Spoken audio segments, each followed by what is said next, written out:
Hello. അപ്പം ഞാനും ഉമ്മയും കൂടെ ഇന്ന് പുറത്തു പോയതാണ്. അപ്പോൾ നിങ്ങൾ ഇതെന്ത് ഇത്രയും ചിരിച്ച് വർത്താൻ പറയുന്നത്? എന്താ കാര്യം എന്ന് വെച്ചാൽ ഞങ്ങൾ ഫുഡ് കഴിക്കാൻ കയറി. പക്ഷേ ഞങ്ങൾ ഗൂഗിൾ പേയിൽ പൈസ ഇല്ല.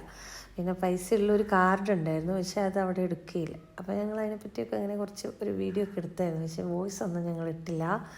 പിന്നെ ഞങ്ങളിങ്ങനെ ഫുഡിന് വെയിറ്റ് ചെയ്യാണ്. അങ്ങനെ ഞങ്ങൾ ഫുഡൊക്കെ ഓർഡർ ചെയ്ത് പിന്നെ ഞങ്ങൾ പോയി ക്യാഷ് എടുത്ത് വന്നു കേട്ടോ.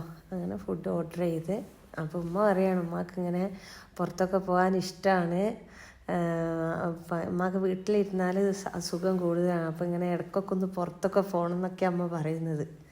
അമ്മക്ക് കാലൊക്കെ ഭയങ്കര വേദനയാണ് കേട്ടോ, പക്ഷെ പുറത്തൊക്കെ പോയാൽ അമ്മക്ക് ഒന്നൊരു പ്രശ്നമില്ല. അങ്ങനെ ഫുഡ് വന്ന് ഞങ്ങൾ ഫുഡൊക്കെ കഴിച്ച് അങ്ങനെ അവിടുന്ന് ഞങ്ങൾ തിരിച്ചു പോകുന്നു. നല്ല മഴയായിരുന്നു. ഞങ്ങൾ അവിടെ ഇറങ്ങിയിട്ട് അത്ര മഴ ഉണ്ടായിരുന്നില്ല, പക്ഷെ കുറച്ച് എത്തിയപ്പോഴത്തേക്കും നല്ല മഴ പെയ്ത്. അങ്ങനെ മഴയത്ത് ഞങ്ങൾ കുറച്ച് നേരം കുടുങ്ങിപ്പോയി. അപ്പം ഉമ്മ പറയാ അവിടെ ഒരു തെങ്ങ് വീണ്. അപ്പം ഉമ്മ പറയാ വേഗം വണ്ടി ഞങ്ങൾ മുന്നിലുള്ള വണ്ടി തിരിച്ചെത്തുമ്പോൾ ഉമ്മ പറഞ്ഞ് നമുക്കും വണ്ടി തിരിച്ചെടുത്തു പോകാൻ. അപ്പം ഞാൻ പറഞ്ഞു വേണ്ട, നമുക്ക് കുറച്ച് നേരം ഇവിടെ നിൽക്കാം. അപ്പോഴത്തേക്ക് അതൊക്കെ റെഡിയായി. ഞങ്ങൾ ഇപ്പുറത്തെത്തിയപ്പം വേറൊരു മരം വീണ്. അപ്പോൾ അതൊക്കെ റെഡിയായി. ഞങ്ങൾ പിന്നെ പെട്ടെന്ന് വീട്ടിലെത്തി. അങ്ങനെ ഞങ്ങൾ അന്നത്തെ ദിവസം എൻജോയ് ചെയ്തു.